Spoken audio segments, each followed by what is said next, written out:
A residential building in the centre of Marseille in southern France has collapsed after an explosion, injuring at least a dozen people in neighbouring homes. At least 6 people have been injured after a residential building in the centre of Marseille collapsed in the early hours of Sunday morning after an explosion. It happened at the port city in southern France just before 1 a.m. in the morning. More than 100 firefighters tackled a blaze whilst attempting to work their way through the debris.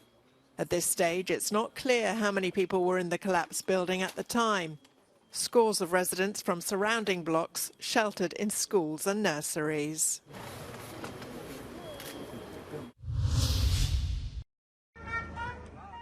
Demonstrations against judicial reform have continued in Israel despite Friday's deadly attacks in Tel Aviv and the West Bank. The protests against Benjamin Netanyahu's stalled plans to give the executive more power over the judiciary began with a minute's silence for the 3 people who died in 2 separate incidents. Not far away on the Tel Aviv beachfront, mourners paid their respects at the spot where a 36-year-old Italian was killed when an Arab citizen of Israel drove into a crowd of tourists. The Italian ambassador to Israel and the Israeli foreign minister visited the hospital where survivors of the attack are being treated.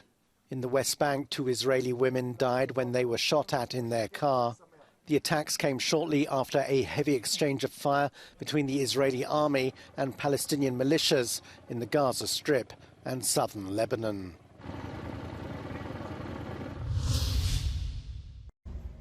The US calls for restraint over China's military exercises near Taiwan. It's after 8 Chinese warships and 71 planes were detected on Saturday near Taiwan, according to the island's Ministry of Defense. The 3-day Chinese military exercise is in retaliation for a meeting last week between the US House of Representatives Speaker Kevin McCarthy and the president of the self-ruled democracy claimed by Beijing, Tsai Ing-wen. Gallagher says he wants Congress to work on stepping up its military commitments to Taiwan. However, China had warned US lawmakers not to have the meeting and now warns America against what it calls a wrong and dangerous road. On Saturday, the Taiwanese Navy warned the Navy ships that they were harming regional peace, stability and security and asked them to turn around and leave. Otherwise, the Taiwanese force would take expulsion measures.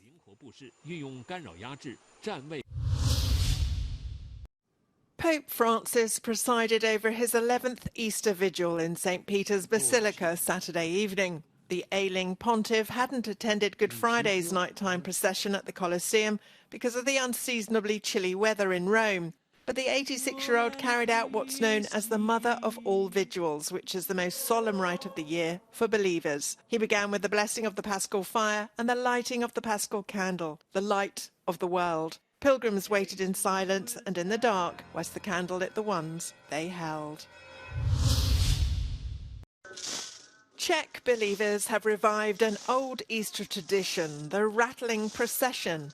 Participants in black suits with white masks march through the southern Czech Republic city of Česká Budějovice.